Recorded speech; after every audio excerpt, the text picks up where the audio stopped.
Hello, today I'm going to talk to you about the chart of the new moon. New moon which is going to occur on the 30th of December 2024, of course, at 22:27, which is 10:27 p.m. Universal Time. So according to your situation on the earth, you work out what time it will be where you are, so that you can erect perhaps a chart which will have an ascendant and houses, and that could be helpful to understand better what this new moon has in store for you. Now, I'm going to analyze the chart without the ascendant, of course, because I've just erected it according to Greenwich, at least the longitude of Greenwich and not the latitude or anything like that. So there is no ascendant, there is no houses. It's just a chart, a solar chart with all the planets around and the other objects and the links or aspects between them. So some of you are very used to, accustomed to my videos about, reading of the new moon and the full moon, and I thank you for that very much, for appreciating my work and my philosophy of life as well, because I do express a few personal feelings about what may occur due to some configurations. So that's what we are going to do again. Now, this last new moon of the year 2024 is the beginning of a new cycle, but it does begin at the end of the year, which is the end of another cycle, which is a much larger, longer cycle, because it is a year cycle, whereas the new moon indicates a cycle that is going to last until the next one, the next new moon. So that is 29 and a half days later. But let's have a look at the chart and see what it can tell us about this period from that new moon until at least the full moon, because I will, of course, make another video about the full moon later on. So let's have a look now. Here it is. You see, so 30th of December 2024, 22:27 UTC. The moon and the sun are here, 9 degrees and 44 minutes in Capricorn. And the only aspect that I could find is this one here, involving Jupiter. Now, this is what we call an inconjunct or a quincunx. It is an angle of about 150 degrees. It represents the tendency that we all have at times to procrastinate.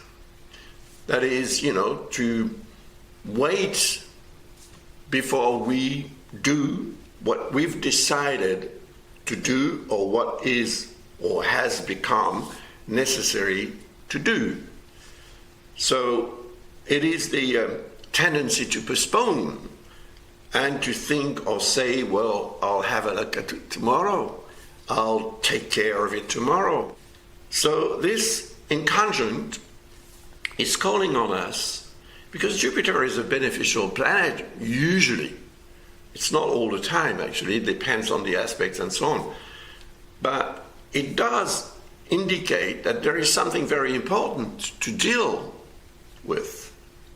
And because Jupiter, as you can see, is in Gemini, which is the sign of communication, because it is the sign represented by Mercury, which actually does represent communication, amongst other things. So there will be a need to communicate, to express something. But we may be reluctant. We may be hesitant. We may worry about the consequences of what we are going to express, say, or do, or decide. Therefore, it may be better to just wait and see. That is something that you'll have to choose for yourself, of course.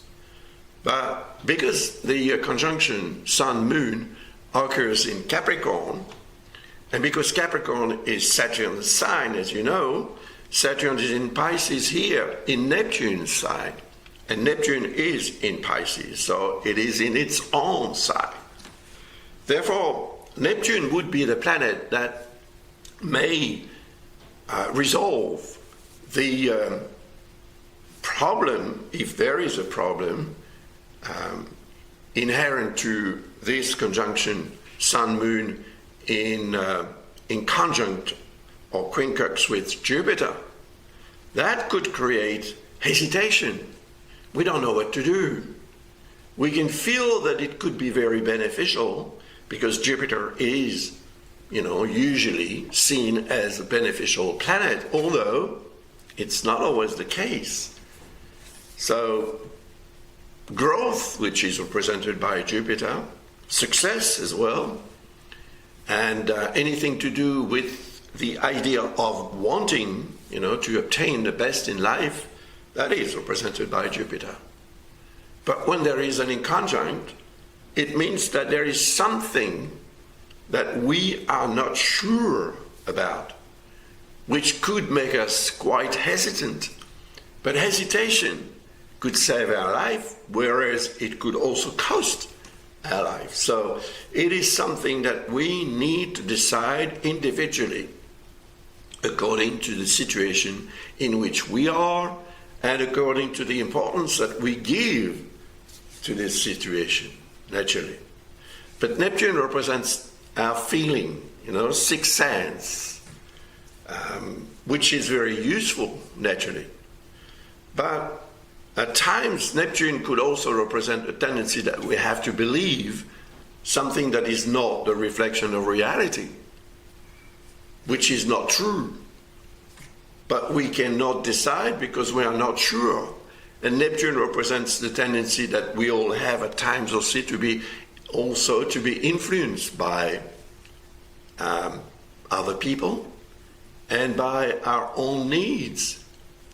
So the fact that this new moon occurs in Capricorn, which it only does about once a year, sometimes twice, but most often once, and it also always happens at the end of the year, at least the legal year, which is, the last month is December, and it is happening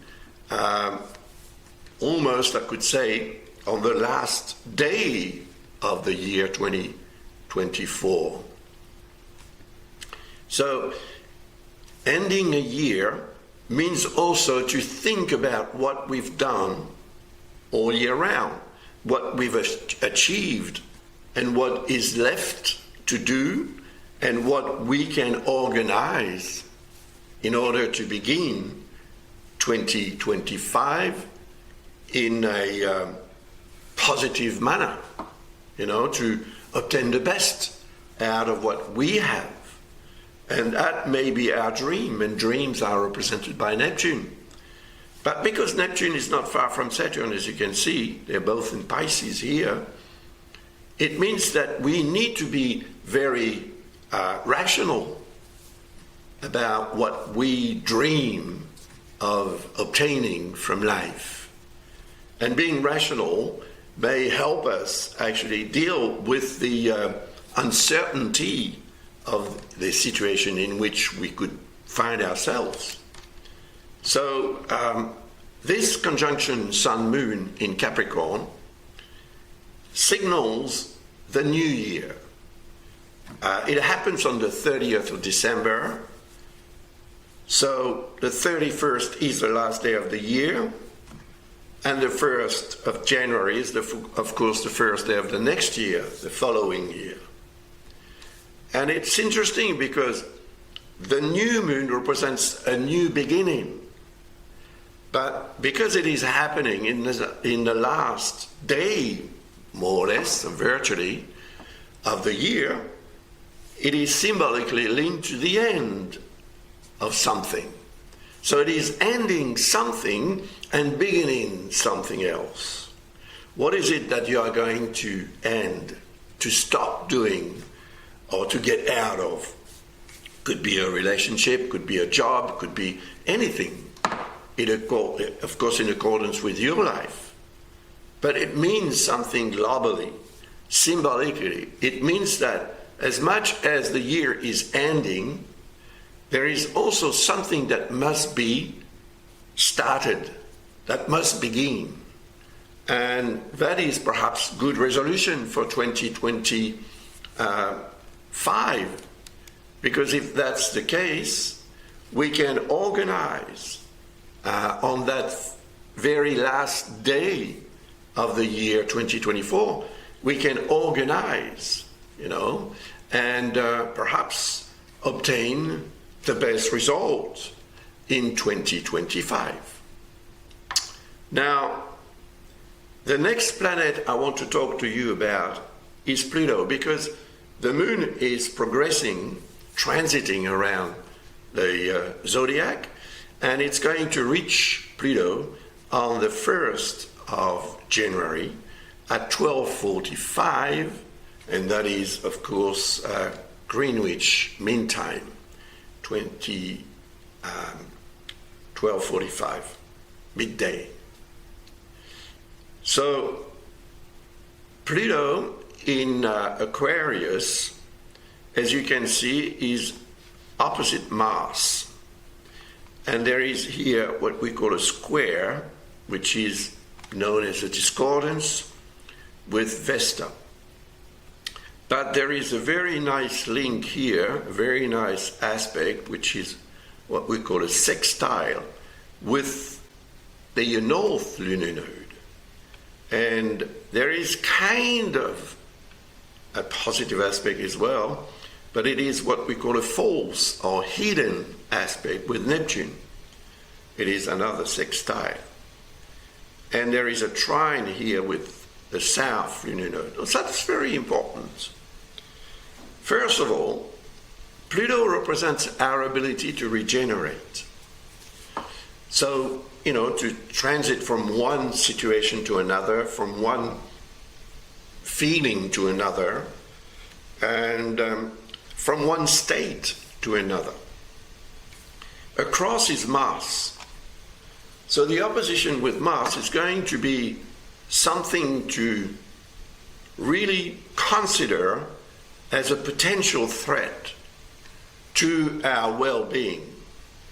Because Mars, as you know, perhaps is the god of war.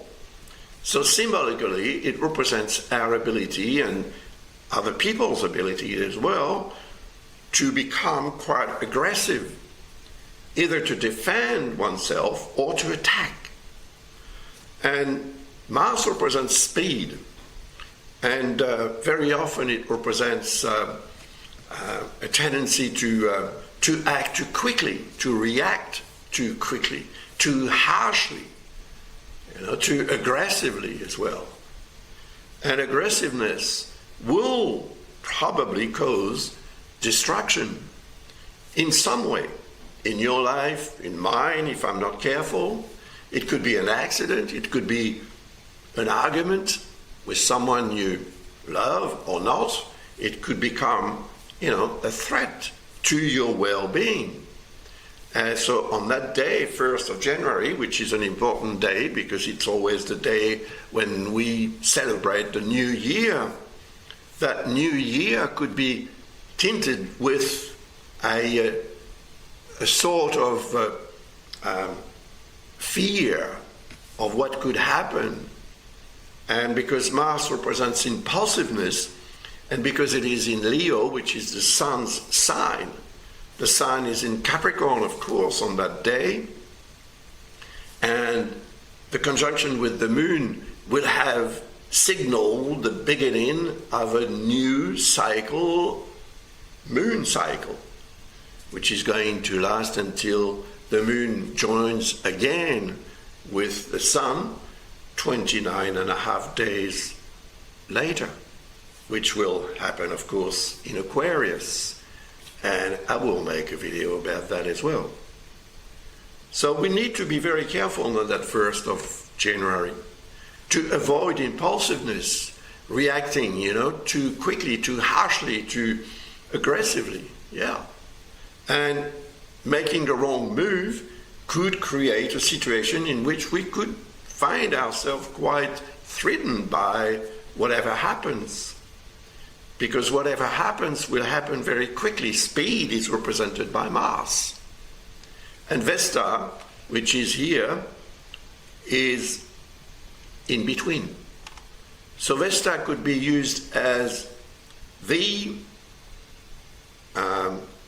vector of harmonization. So if you need to harmonize because you feel that there is a threat coming from this opposition Mars-Pluto, you'll need to probably get together with someone else, because Vesta is in Libra, which is the seventh sign, which is actually linked symbolically to the seventh house, representing the other person or other people in our life, and what we can achieve together. So that could indicate also that there will be a potential to deal with the opposition Mars-Pluto, which is going to perdure until Mars leaves Leo, which is not going to happen very, very soon, actually, because Mars is retrograding, as you can see it on this chart here. It is retrograding, so it is going to go back in Cancer and then come back in Leo again.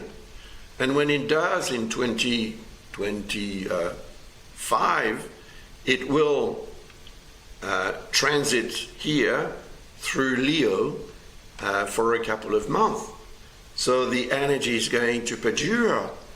And Mars is the god of war, as you know. And Pluto is the god of death. So that could indicate a very serious situation in some countries in the world. And we know that there are wars at the moment, and that they can become quite a problem for the whole world. So that will be a period, a very sensitive type of period.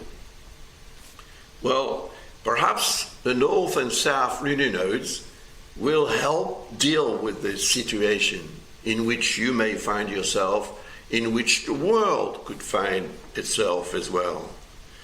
And because the north lunar node, as you can see, is in Aries, it is here at 1 degree, a bit more than 1 degree in Aries.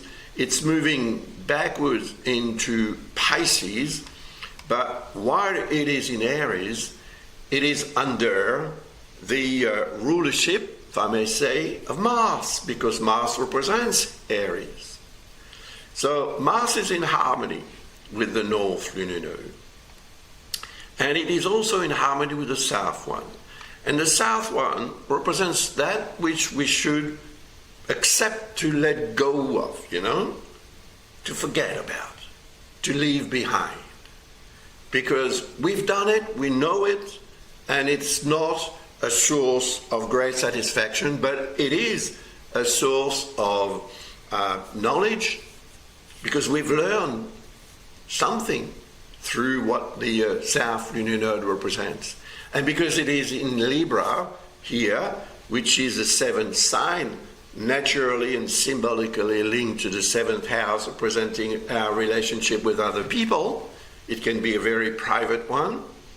Your relationship, your married relationship or other type of relationship, that is what we must leave behind. And it doesn't mean that you have to leave your partner, of course, but you have to forget about a certain manner of dealing with that relationship to go toward the north lunar node, which is linked to Mars. Mars, being in harmony with the north lunar node, is also in harmony with the south one. So Mars represents our ability to decide.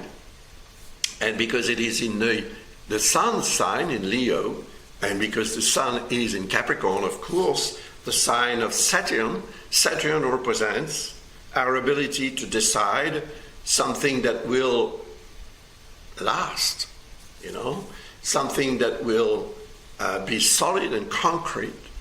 But Saturn is in Pisces, and Pisces has not a reputation of being a rational, concrete sign, even if people born under this sign are rational, of course. It's just the symbolism of this sign.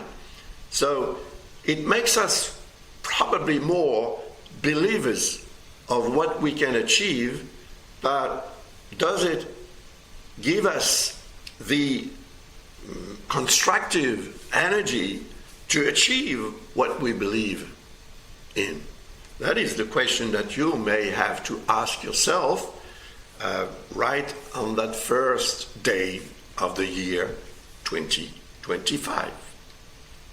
Now, the next planet I want to talk to you about is Venus. You can see here Venus will be met by the transit of the moon on the 3rd of January at 4:20 p.m. That is, of course, Greenwich or Universal Time.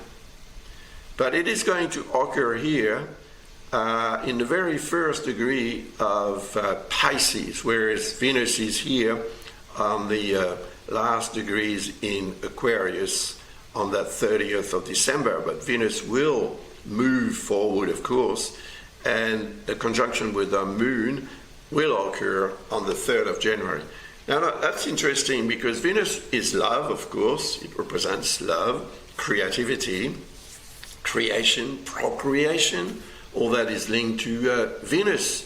So the good things of life, are represented by Venus.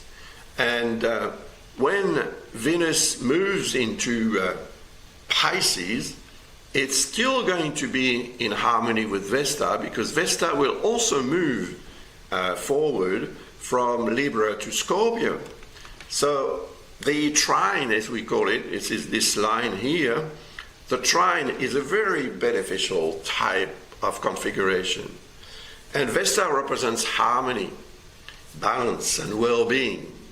So Venus, love, creativity as well, will serve a lot of us, to find perhaps a solution to a problem linked to a relationship, because Vesta is in Libra, which is the seventh sign, linked to the seventh house, as I said earlier on. And Pisces, in which Venus will be, is the last sign. It is the spiritual sign. So if we deal with our relationship, important relationship, with a spiritual approach, then we're going to achieve a lot more. We're going to obtain a lot more from this relationship. And we could then engage in a very important relationship right on the 3rd of January, or just, the beginning of the year. Could mean the beginning of a very important situation, relationship, or else in your life. But there is a square here with Uranus. Although the square with Uranus will not be operational anymore on the 3rd of January. It will be on the 30th of December. But when Venus changes sign, this aspect here with Uranus is going to disappear. But still, the energy of the aspect may remain. And if it does, it probably means that there could be a very drastic, unexpected change in your life according to what Venus represents. Either for you, love-wise, creativity, if you're an artist, for example, it may have a very strong influence as well, and so on. And there is a change coming. Now, Venus is in Aquarius in this chart. And Aquarius is Uranus' sign.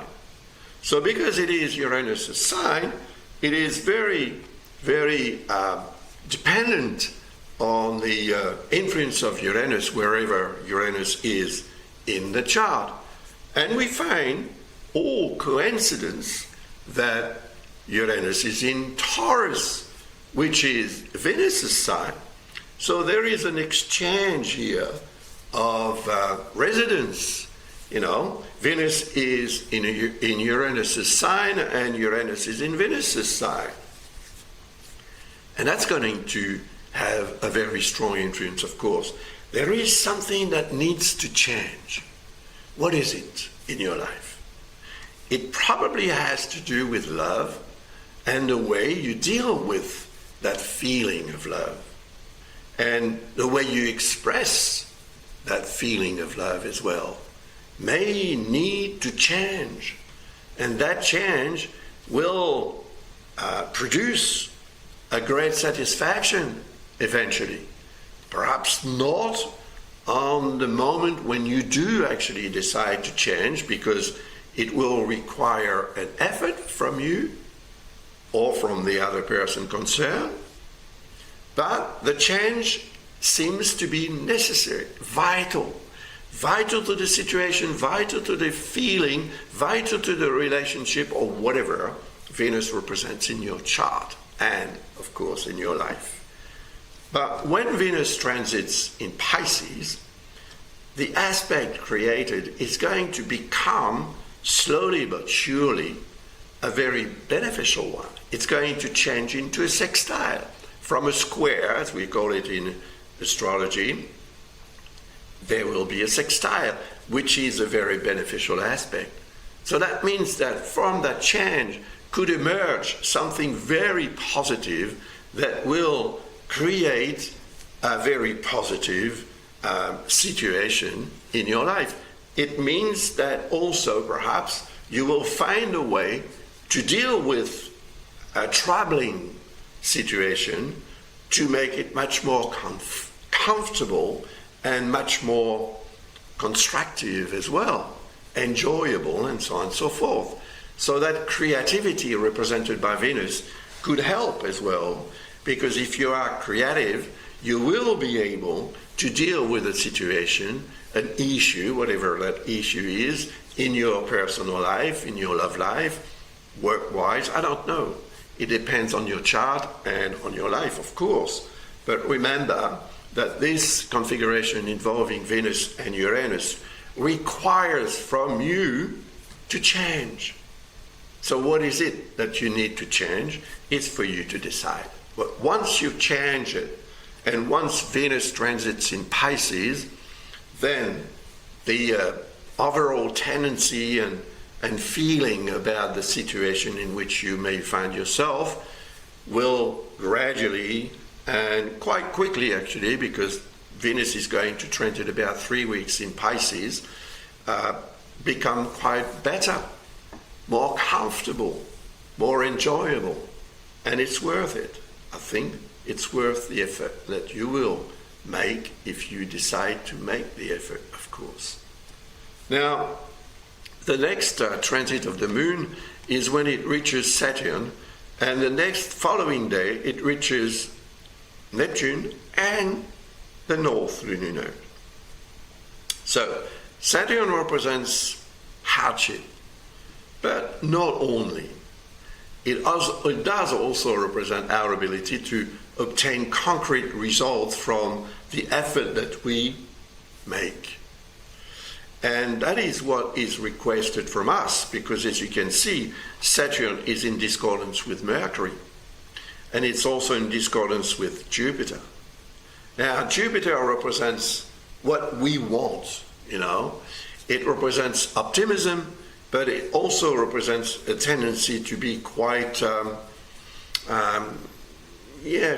active on the basis of what we can achieve and what we can obtain, you know. So it represents our desire for more, which can be very positive, but which can also turn out to be so-so.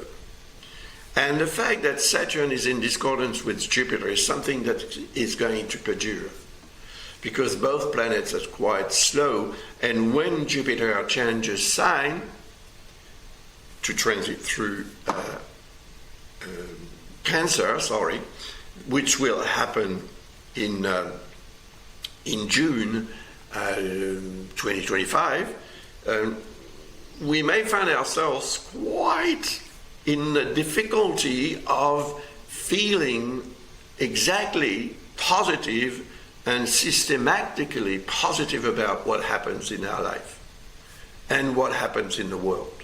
See, Saturn represents the skeptical tendency that we all have at times. It represents the doubts. It represents the negativity as well. Whereas Jupiter is the opposite. With Jupiter, everything and everyone is beautiful. But it's not always the case, naturally. And that is probably what we are going to find out. And that will have a cost. But we need to make sure that the cost is not excessive. Because when Jupiter is in discordance with any element or planet in the chart, it tends to make that energy of the planet too strong, it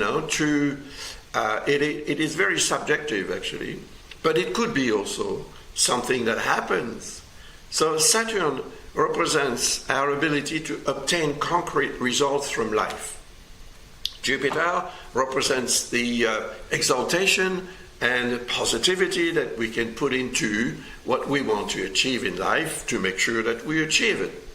And Mercury, which is here in Sagittarius, we're in Jupiter's sign, while Jupiter is in Mercury's sign, that's also something important. Mercury, in discordance with Saturn and opposite Jupiter, will be strongly influenced by Jupiter because it is in Jupiter's sign, but Jupiter will be strongly influenced by Mercury because in Gemini it is in Mercury's sign, see? So it's so-so, it's going to be quite a tricky situation, in which you may find yourself early in the year on the 4th of January, and it will have an impact as well on the 5th, because Saturn is in Neptune's sign, and Neptune is there in Pisces, not far from Saturn. And also, the North Lunar Node will be met on the 5th of January at about 9 p.m. by the transit of the Moon. So it will trigger the energy of the North Lunar Node, and it will trigger just before that the energy of Neptune at about 2:30 in the afternoon on the 5th of January. And that is, of course, Greenwich Mean Time or Universal Time. And the same for Saturn, it's 5 in the afternoon on the 4th of January. So that will be the 4th and the 5th of January are going to be two important days during which what we decide may have very important consequences and repercussions in our life. And because Jupiter is here, and because it will be met by the transit of the Moon on the 10th of January at about 10 p.m., so 10 in the evening, Jupiter will be met by the Moon. And then we'll get an answer. We'll get an answer because if on the 4th and the 5th of January, we tend to hesitate, we tend to worry about the consequences of what we are getting ourselves in, of what we are going to say, what we're going to learn, what we're going to discuss and communicate about. Mercury represents that. We need to be quite rational about what we are going to want to obtain. The problem, if this is a problem, is that Saturn is in Neptune's sign, and Neptune represents our need to believe. So we believe in God, we believe in all sorts of things and all sorts of people.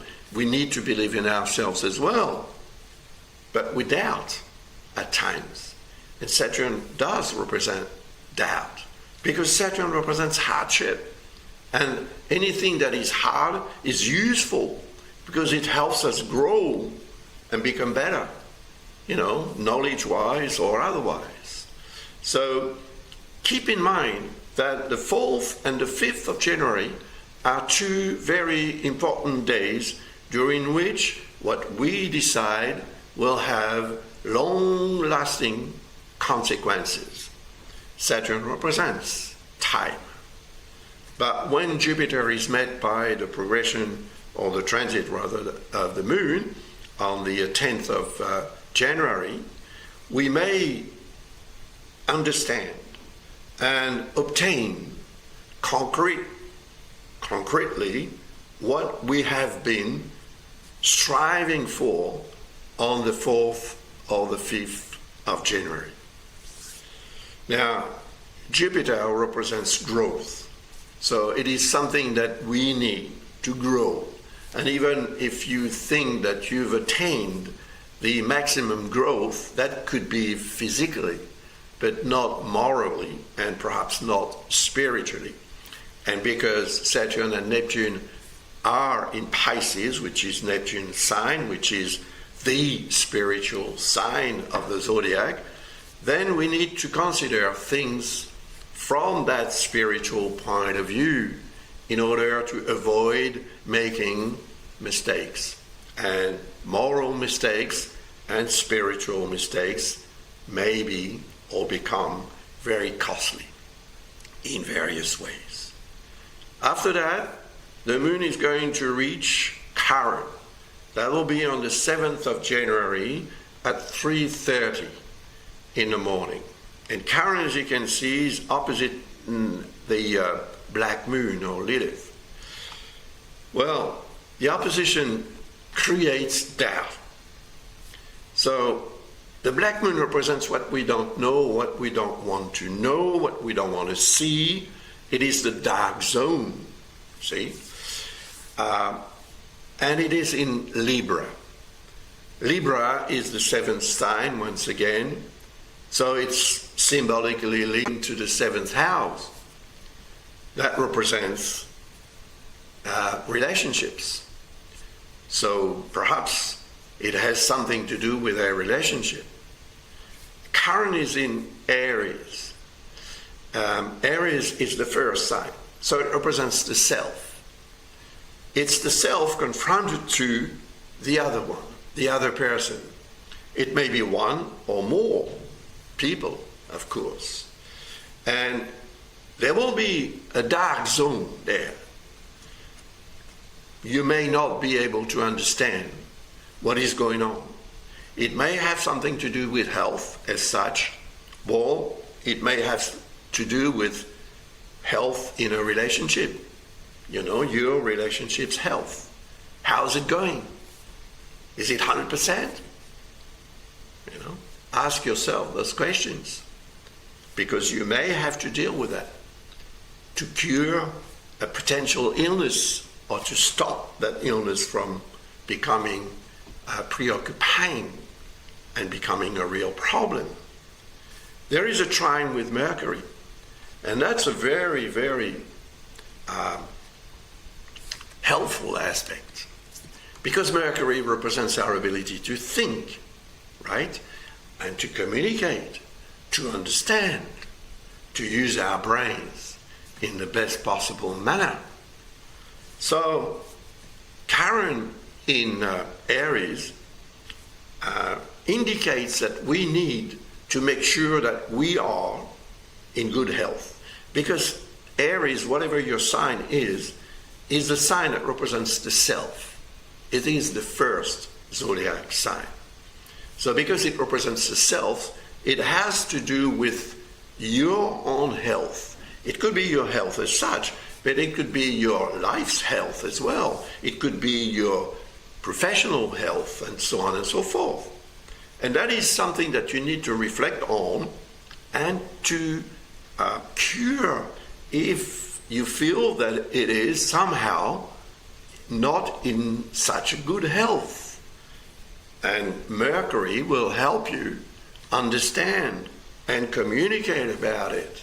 And whatever that health issue may be, you will have the potential to discuss, to understand, to communicate about it, to find a better solution. And if that's the case, you will get rid of the influence of the black moon or Lilith right across, and that will have and serve you right as far as your situation maybe your relationship situation is concerned. So the 7th of January, it's 3:30 in the morning, well, Greenwich Mean Time. So what time would it be where you are? Work it out. Could be important. Because if it is during the night, you may be asleep and nothing special is going to happen. But at the same time, while you're asleep, you cannot deal as efficiently with issues when you are awake. So just keep in mind that this day, the 7th of January, may be an important one health-wise.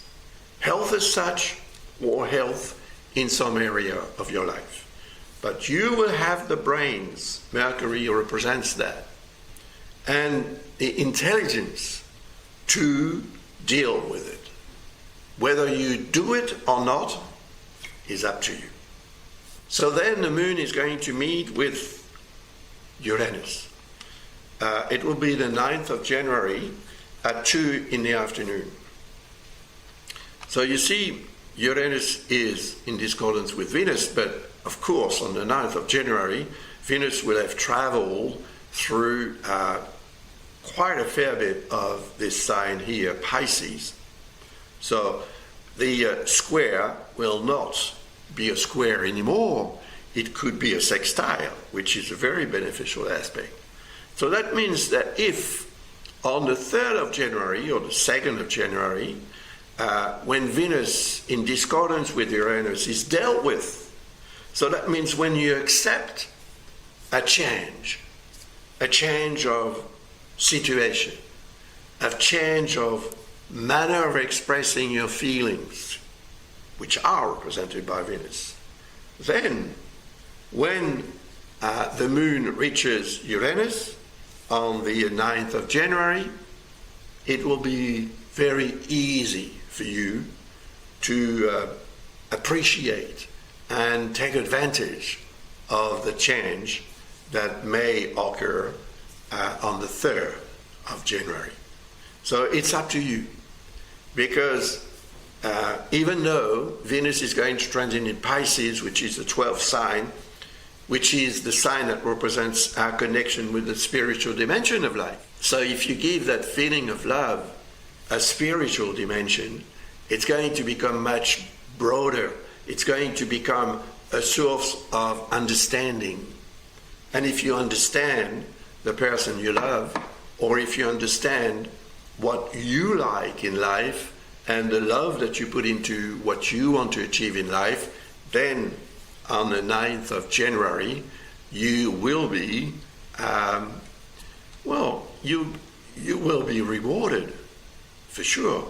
And you may be rewarded by something very unexpected, which will, of course, put some joy and pleasure in your life, and will probably also enlarge the possibilities of obtaining what you want in life and what is best for you and for the other person or people involved.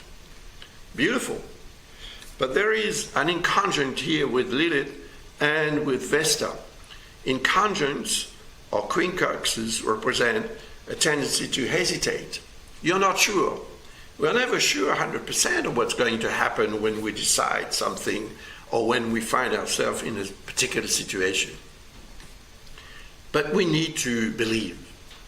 And if you trust yourself or the other person involved, then the black moon may represent doubt, of course, and we all need to doubt, and we have the right to doubt as well, because doubt will help you perhaps dig into what you doubt about to find out exactly what it is. So to make sure that you're not doubting anymore, that you know. Knowing is not doubting. It's very different. And Vesta, which is next to the black moon here, represents, of course, balance and harmony in our life. And that will be jeopardized by the inconjunct with the black moon, because if the black moon represents what you doubt about, doubt can really put yourself and the other person eventually in an awkward situation, which would not serve the relationship, but on the contrary, have a detrimental influence on it. And you see there is also an inconjunct with Mercury. So Mercury represents our brains, our ability to understand and to communicate about what we understand. So the inconjunct creates doubt. And if you doubt your ability to communicate or your own intellect or your own knowledge, you're not going to be very efficient, because doubt is really something that can alter your ability in many ways. So try on that day, on the 9th of January, well, the moon is going to meet with Uranus on at 2 in the afternoon, but the energy is going to perdure while the moon transits in Taurus, which is going to last for 2.5 days. But the peak of this influence of the moon will certainly be at 2 p.m. Greenwich Mean Time on the 9th of January. So try, to remain trustful of what you want to change in your life and what your ability is to change, because that's what Uranus represents. And Uranus being in Venus's sign, the link with Venus is of course very important, and when it becomes a sextile during this transit of Venus through Pisces, then it's going to offer quite incredible solutions to a problem that you may find yourself into, or may have found yourself into earlier on, see? So don't doubt, because the inconjunct represents our tendency to actually want something, move forward, and then back out, and then move forward again and back out again. Well, it's not the way that you are going to achieve anything concrete, and you may not feel very satisfied with your own type of behavior. Think about it, because the next transit of the moon is when it reaches Jupiter, and that will be on the 10th of January at 10 p.m. Greenwich Mean Time, of course. And well, we find, of course, Jupiter opposite Mercury, and in discordance with, which is a square aspect here, a discordance with Saturn. So what I've said about this position of Saturn in discordance with Mercury and Jupiter earlier on is going to take effect, I would say officially, because Jupiter does represent anything official. It is linked to the 9th sign and the 9th house in astrology. So it represents the law, it represents what is official. But what is official is not necessarily the best, and it's not necessarily true as well. And that is the search for truth that will be quite important on that day, the 10th of January, and as well on the 4th of January, when Saturn is met by the transit of the moon. What are you going to decide is very important, because we may find ourselves, everyone, we all are going to be affected by this discordance between Jupiter and Saturn. It creates hesitation. On one side, you're very positive about what you want to achieve, about your chances to obtain the best result, but on the other side, there is doubt. And there is perhaps a difficulty to surmount, to overcome a situation or an obstacle. And so we have to give ourselves, the necessary strength, physical and psychological, to overcome the obstacle. And if that is done on or around the 4th of January, well, on the 10th of January, you'll just have to enjoy the result And if you do so, then you will most probably be thankful to life for having helped you solve the problem if a problem occurs. But on the 10th of January, Mercury will not be in Sagittarius anymore. It will be in Capricorn. Well, that's interesting because it's going to move from Jupiter's sign into Saturn's sign. So because Saturn and Jupiter are not very friendly to one another, it's going to be a situation, but not only for you, for me as well, for many people, I would say for the whole world. And that's going to perdure because Saturn is going to change sign to transit in Aries, while Jupiter is going to transit through Cancer. And both signs are in a square type of configuration. So discordance. The discordance is going to perdure until Jupiter changes sign to transit in Leo. Then it's going to become better. But the transit in Cancer is going to last for a year. And when Jupiter transits in Leo, it's going to have a very positive effect because Leo is a sign that is in accordance with Aries, two fire signs. So suddenly we will become much more efficient in whatever we decide to do and to achieve on a long-term basis. The transit of Jupiter in Leo is going to last for a year. It's a short time, but still enough time to organize our life in the best possible manner. But I will talk about that later on, you know. We've got plenty of time before Jupiter transits in Leo. Now, the next transit is actually when the moon reaches 9 degrees and 44 minutes in Cancer, as you can see here, and that will be on the 12th of January at 9:18 p.m. Greenwich Mean Time. And why I've chosen this position of the moon at 9 degrees 44 minutes in Cancer, it's because it's going to be right across the position it had when it created that new moon on the 30th of December. So yes, it is a very important moment when actually the consequences of what we've done and what this new moon proposes to us in terms of configurations that represent energies that are cohabitating and sometimes in discordance with one another and so on. So it will be like the moment when we actually realize what we have achieved. And because it is the moment that precedes the full moon, it is always a moment when emotionally, because the moon is going to transit in Cancer, which is its own sign, it's always a moment when we are more sensitive and emotionally influenced as well by whatever may happen in our life.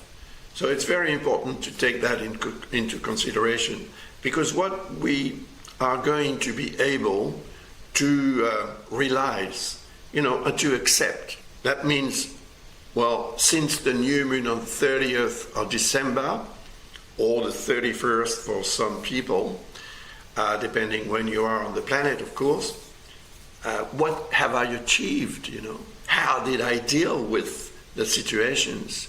What did I gain? What did I obtain? And that's something that we'll need to assess on the 12th of January, because on the next day, the full moon is going to occur. And if we are not ready, we are going to be impacted by the influence of the moon in Cancer, naturally. So let's have a look at the chart here now. Here it is. So you have the moon in Cancer next to Mars, opposite Pluto and the Sun, square Vesta, and square Black Moon, or Lilith, and square Chiron. That's going to be a very intense period from the 13th of January at 22:28, which is 10:28 p.m. Universal Time, of course, so Greenwich Mean Time. There will be a full moon. And a full moon is always a moment when we are emotionally more vulnerable. With Mars next to the moon and Pluto next to the sun, that could be very tricky to deal with. The energies are going to be very strong. I will analyze this chart before the 13th of January, naturally, to help you deal with the various configurations in the best possible manner. But I can tell you right now that it is going to be a very tense period in our life. Well, I thank you very much for your attention and for your interest in my work. And thank you very much for enjoying my books as well. If you're interested in buying any of my books, just visit the Amazon website in your country and you will find them. Just type my name, Roland Legrand. Thank you very much. All the very best. Enjoy Christmas and have a beautiful New Year. Bye for now.